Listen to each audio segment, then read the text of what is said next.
Bonsoir à toutes et à tous, on se retrouve pour la tranche info en direct sur votre antenne Canal 10 Télévision avec au programme de cette soirée Info 10, le journal local et régional qui sera suivi du Focus, une heure de débrief sur l'actualité locale et ce soir je recevrai des parents d'élèves, encore une fois qui s'opposent toujours à l'obligation du port du masque pour les enfants à partir de 6 ans. Selon la rectrice, visiblement il ne serait que 28 parents à travers le département, nous leur poserons la question. Ce sera tout de suite après la coupure pub de 19h, mais pour l'instant, place à l'actu.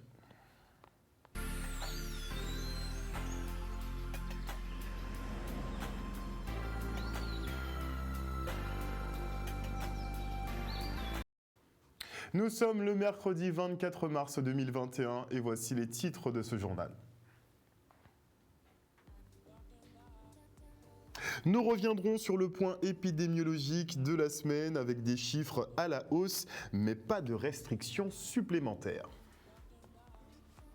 Puis nous partirons à votre rencontre, savoir ce que vous pensez des mouvements sociaux assez récurrents sur l'archipel.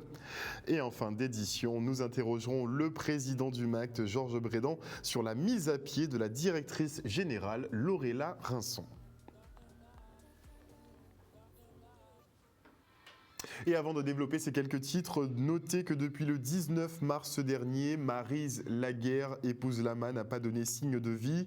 Une disparition inquiétante qui survient alors qu'elle quittait le centre gérontologique du Rézé pour se rendre à la caisse d'épargne du Morne-Verguin.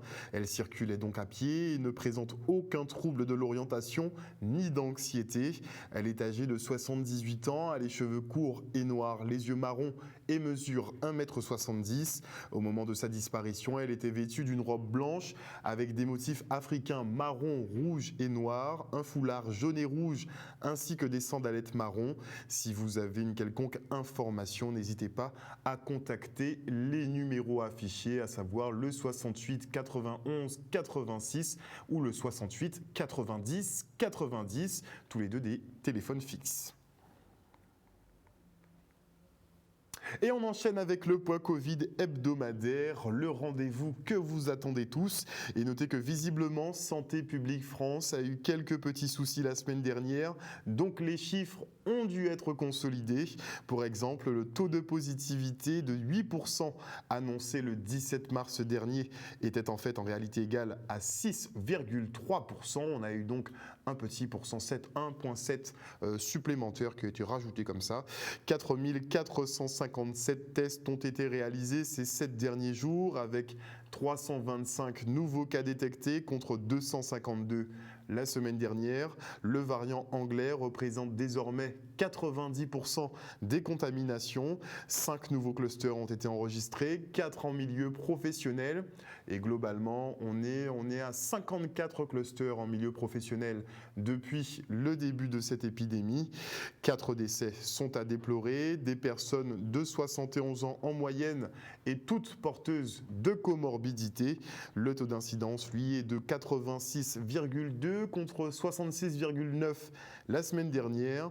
La directrice de l'Agence régionale de santé, Madame Valérie Denux, est d'ailleurs revenue sur la pression hospitalière puisque sur 44 lits de réanimation, 14 d'entre eux sont occupés, presque la saturation.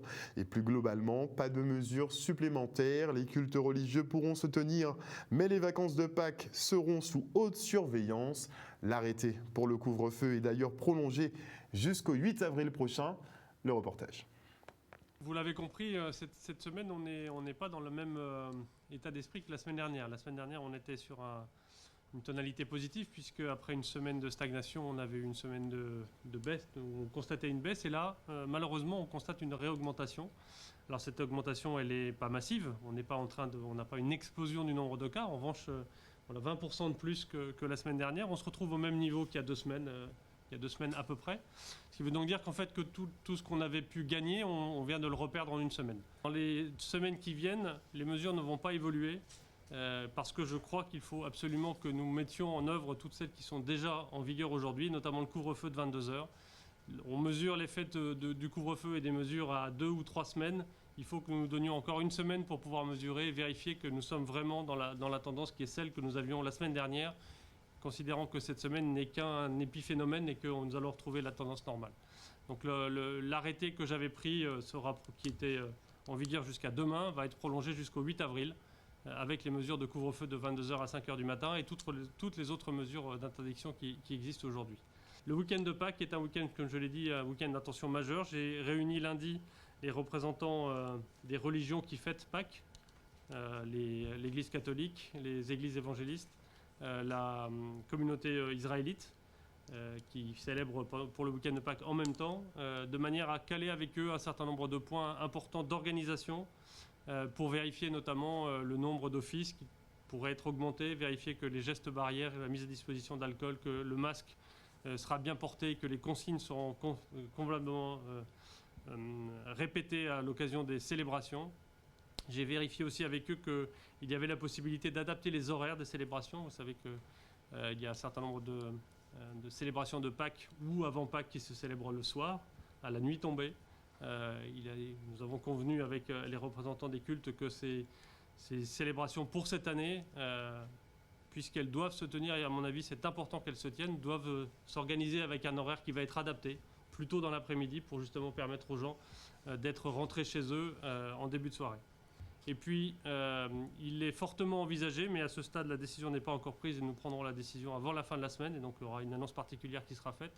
Il est fortement envisagé que nous adaptions le couvre-feu pendant ce week-end de Pâques, vraisemblablement à l'image de ce que nous avions fait pour le 31 décembre, de manière à limiter strictement les déplacements nocturnes dans cette période particulière. S'agissant du respect du couvre-feu, c'est un point qui me semble important, puisque nous avons pratiqué un grand nombre de contrôles sur le couvre-feu. Le couvre-feu était globalement respecté en début de mise en œuvre du couvre-feu, et on s'aperçoit que depuis quelques jours, il est moins respecté dans la plage horaire de 22h à 23h30 minuit.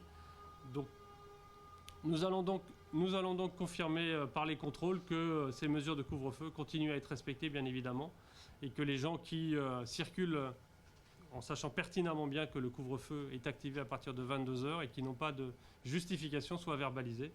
Ça a été le cas de quelques centaines de personnes depuis le début de la mise en œuvre, et ça continuera à être le cas dans les jours qui viennent.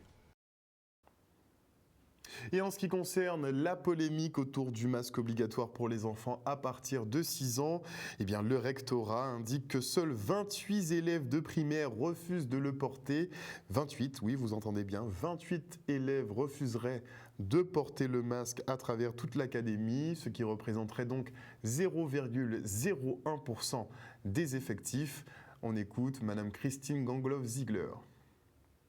Nous sommes à 55 cas. C'est quand même un point d'attention par rapport à il y a une semaine où nous avons puisque nous avons doublé le nombre de cas que nous avons constatés dans ce cadre, même si on reste quand même à une échelle relativement basse de ce point de vue-là.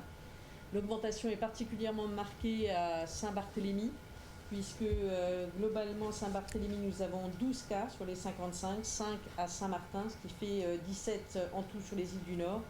Et nous sommes à 38 en Guadeloupe par rapport aux 25 en Guadeloupe que nous avions une semaine auparavant. À noter pour certains cas, et notamment les explosions de cas qu'on a pu voir à Saint-Barthélemy dans une école élémentaire où nous avons pour le moment plus de 9 cas qui sont apparus. C'est suite à ce que les enfants ont appelé une soirée pyjama.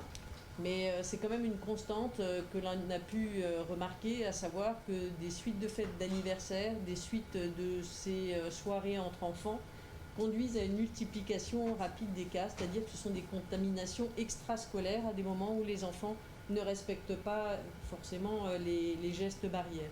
Alors quand on parle de vacances, un point d'attention est aussi le retour dans 15 jours, un peu plus de 15 jours, parce que nous avons l'expérience des vacances de carnaval où nous avons eu plus de cas après les vacances qu'avant, ce qui veut dire que nous appelons là aussi chacun à être attentif pendant ces périodes de vacances et ces fêtes de Pâques pour éviter qu'on arrive à une situation qui serait plus difficile à gérer, avec évidemment des fermetures de classes ou d'écoles ou d'établissements scolaires qui pourraient intervenir.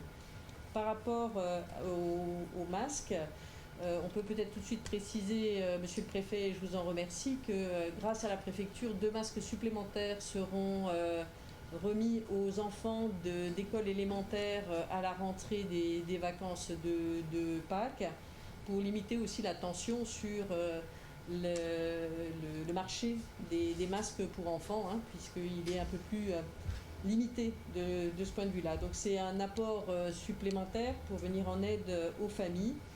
Et actuellement, nous avons relevé 28 élèves qui refusent le masque. Globalement, ça correspond à 0,001%, donc un nombre extrêmement faible dans ce cadre.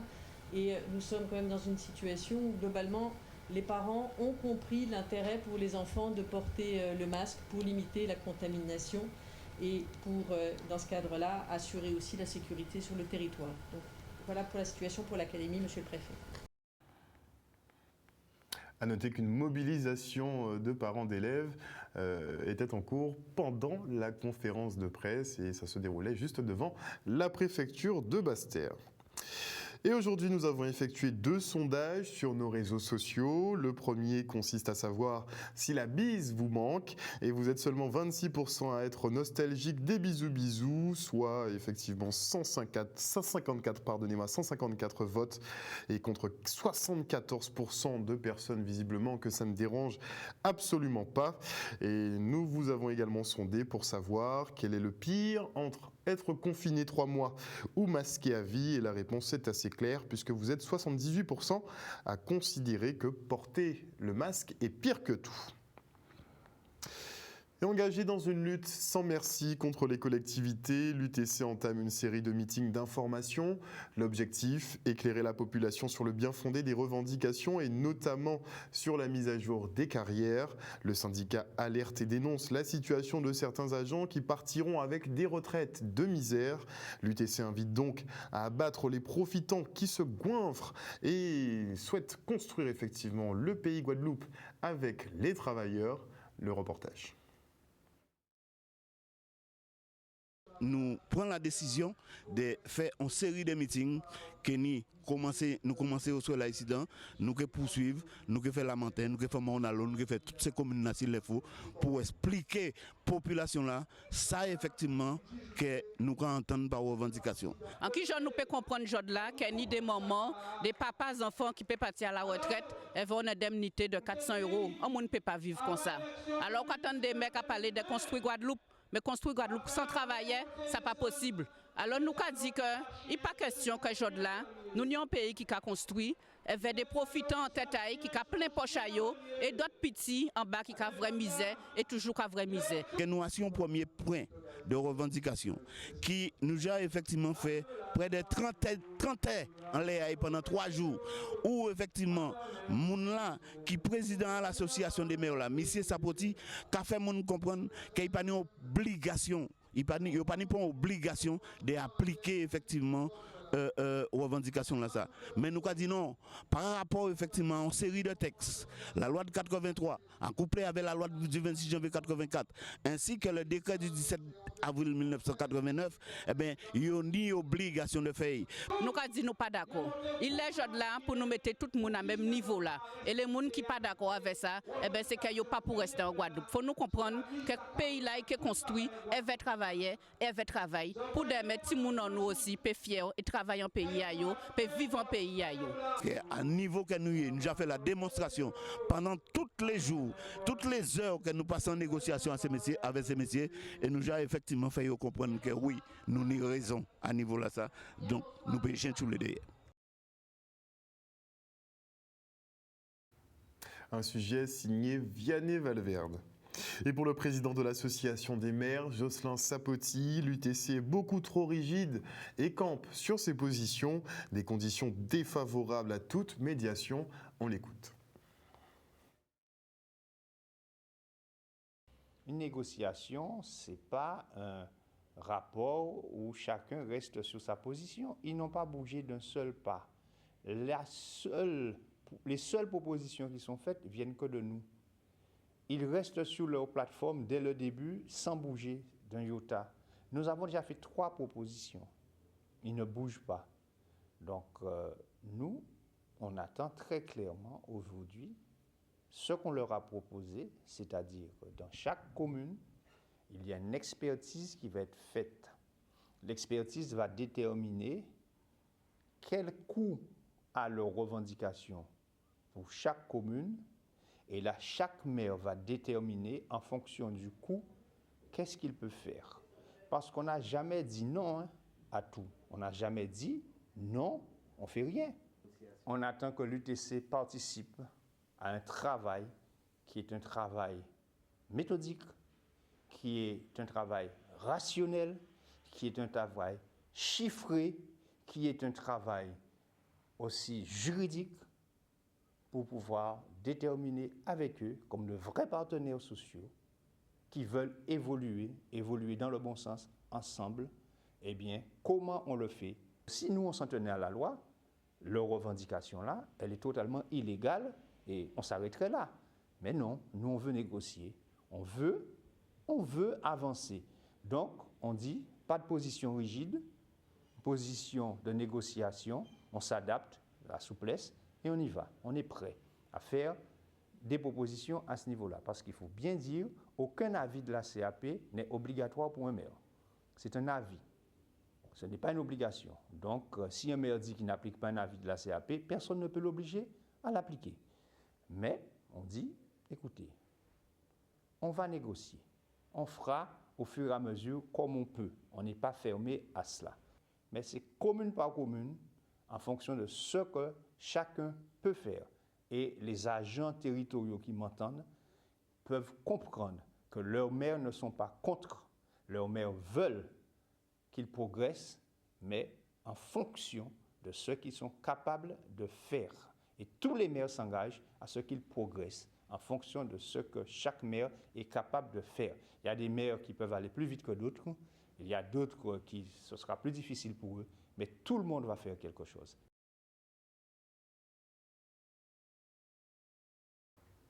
Des conflits récurrents aux lourdes conséquences sur le quotidien des Guadeloupéens. Alors nous sommes partis à votre rencontre, savoir finalement ce que vous en pensez. Regardez. Déjà, s'il y a conflit, c'est qu'il y a problème. En toute sincérité, on va penser que tous ces conflits qu'il y a actuellement là, c'est parce qu'en fait, au niveau de monde que nous mettons en place, parce que nous sommes des citoyens, nous avons voté, donc nous avons fait le nécessaire pour que nous mettions des gens en place, et que c'est ces gens qui sont censés être les représentants légaux. Donc si ces gens qui respecter nous en tant que citoyens, on va penser qu'ils ont fait travailler correctement. On n'a pas forcément connaître le fondement de ces problèmes-là, mais c'est vrai qu'en écoutant un petit peu, on comprend très bien qu'effectivement il y a un problème, il y a certaines choses qui méritent de régler. Ouais. Ben, moi je suis pas trop, mais par rapport au masque par contre je suis d'accord. Oui, je suis d'accord, mais dans ce cas-là, il vaut mieux faire trinquer ceux qui doivent trinquer plutôt que de faire trinquer. En particulier, je parle pour les enfants. Mon avis est un peu partagé, je peux comprendre les revendications, voilà, parce que bon, il y a des droits, mais c'est vrai que prendre en otage, par exemple, les écoles, pour les élèves, c'est pas évident. Donc du coup pour les parents non plus, donc c'est une organisation. Après je pense qu'on peut revendiquer ses droits, mais d'autres manières en fait. Non, pour ça je ne suis pas d'accord. Pour ça je ne suis pas d'accord même. Avec un docteur, on ne peut pas sortir, les enfants ne peuvent pas aller à l'école. Moi je n'ai pas d'enfant, mais l'enfant de ma fille, tous les midis il faut que j'achète amener chez moi à manger, ramener aussi à l'école l'après-midi, ça c'est pas bon du tout. On peut penser des fois que c'est un projet commun, donc ça fait que pour arriver à niveau à ça, il faut employer des méthodes qui passent en cette archaïque. Mais c'est des méthodes qui ont prouvé que des fois, obligé d'arriver à niveau à ça. Avec la crise sanitaire, c'est pas évident non plus, parce que bon, il y a beaucoup d'entreprises qui ont déjà qui ont dû fermer, mettre la clé sur la porte, donc je pense que ça n'arrange pas tout le monde, effectivement. Donc c'est pas la meilleure solution. Étant contractuelle, je suis un petit peu concernée. Et sous une autre casquette, étant parent d'enfants, on trouve ça un petit peu long. Alors bien sûr, on a envie que les choses changent. Les points sont intéressants et doivent être menés, on doit voir avec les maires et autres, mais un peu long. Moi, je suis tout à fait d'accord. C'est vrai que ça gêne certaines personnes au niveau du travail, etc. Ça bloque certaines personnes, mais moi je suis d'accord avec eux parce que si on ne fait pas ça, il n'y aura jamais de solution. Tant qu'on peut éviter ce qu'on appelle blocage, je pense qu'il faudrait l'éviter. Bon, peut-être qu'ils ont essayé l'autre méthode, on va dire, qui est plus saine, on va dire, discuter, voire dialoguer. Probablement, je n'ai pas envie de dire comme on connaît, parce que je n'ai pas envie d'ajouter quoi que ce soit sur le feu. Mais c'est vrai que c'est assez difficile des fois de dialoguer. On doit faire les choses le plus simples et éviter les difficultés. Mais c'est vrai qu'il vaut mieux pas bloquer. Si les patrons n'entendent pas, c'est le méthode pour entendre, hein, parce que c'est la pression qui marche. Hein. S'il n'y a pas de pression, il n'y a pas de réglage pour pouvoir arrêter les conflits. C'est pour ça. Hein. 1 an et demi après sa nomination, Laurella Rinson est persona non grata au MACT. Mise à pied par le conseil d'administration, la directrice générale du Memorial Act n'est plus autorisée à se rendre dans ses bureaux. Une décision qui laisse présager un départ précipité d'une gestionnaire qui s'est attiré les foudres de sa propre équipe. Ces derniers lui reprochent son management et ses prises de décision unilatérales, comme cette fameuse affaire des taxis. Le reportage. C'est un épilogue qui, bien évidemment, ne peut pas nous réjouir en ce que nous avions recruté la directrice pour un long bail à l'unanimité sur la base d'un projet dans lequel nous avons cru et nous croyons toujours, qui vise bien sûr à défendre la cause des femmes et des hommes qui ont connu l'histoire que vous savez. Et nous la savons et nous la croyons capable, et nous la croyons toujours capable de défendre ce projet. Pour autant, le climat social était devenu absolument irrespirable. Nous avons pu constater effectivement un vrai dessèchement des relations avec le personnel et une vraie souffrance au travail de la part du personnel, en tout cas dans sa majorité. Une forme de glaciation aussi des relations avec le conseil d'administration et son président. Et finalement, pour finir, donc, un affadissement du discours et du message que porte le MACT. Et vous pensez bien que tout cela nous a conduit à faire le constat d'ingouvernabilité et à décider de changer de perspective. C'est donc ce qui explique la mise en retrait de Mme Laurella Rinson, la directrice générale, dont, je le répète, effectivement, nous ne doutons absolument pas des grandes capacités scientifiques. Et donc, sur cette base-là, le conseil d'administration a été amené à prendre ses responsabilités. Madame Rinson, pour l'instant, elle est suspendue à titre conservatoire, ce qui veut dire qu'il y a encore la place, bien évidemment, pour la réflexion. Et le conseil d'administration, dans cet intervalle de temps, eh bien, il va poursuivre cette réflexion, il va aussi mener l'enquête sur le plan administratif, voire évaluer les questions de souffrance au travail, donc le degré de ces souffrances au travail.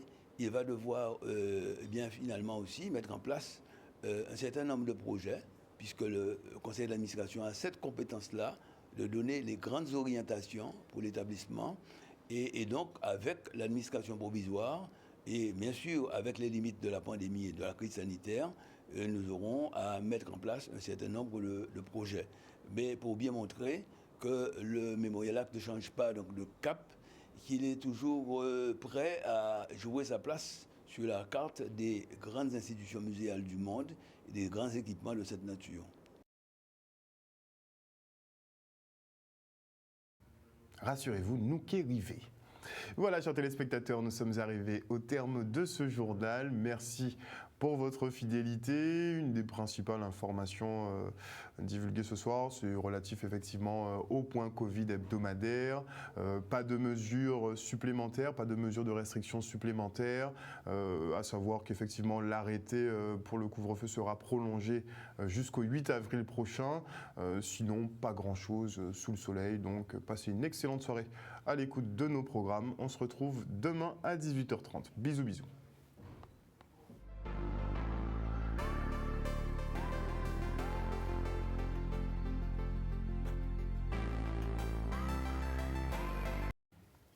À venir dans la grande édition sur Canal, dans la tranche info sur Canal, le focus, 1 heure de débrief sur l'actualité. Et l'actualité du jour, ce sera effectivement la mobilisation, encore une fois, des parents d'élèves contre le port du masque obligatoire à partir de 6 ans. Ils étaient rassemblés devant la préfecture pour faire entendre leur voix, ce qui n'a pas pu se faire. Ils seront donc en plateau avec moi juste après la coupure pub. Et avant cela, je dis bonsoir à Lydia Luce, à Lydie Ratier, bonsoir à Kitoun Cyprien, à Marie-Hélène Borès, à Claudie Giraud-Girard, bonsoir au général Franck Abar, bonsoir à Lucette Doré, à Mar Bast, bonsoir à Patrick Nanté, bonsoir à El Canario Valentino Cardona, bonsoir à Moïse Aubin Caramel, bonsoir à Corinne Pierre Eliès, bonsoir à qui d'autre, à Sylvain Dubo, bonsoir à qui d'autre, bonsoir à Foxy Sam Doug M, et bonsoir à Auré Sisley. On se retrouve tout de suite après la coupure pub. Bisous.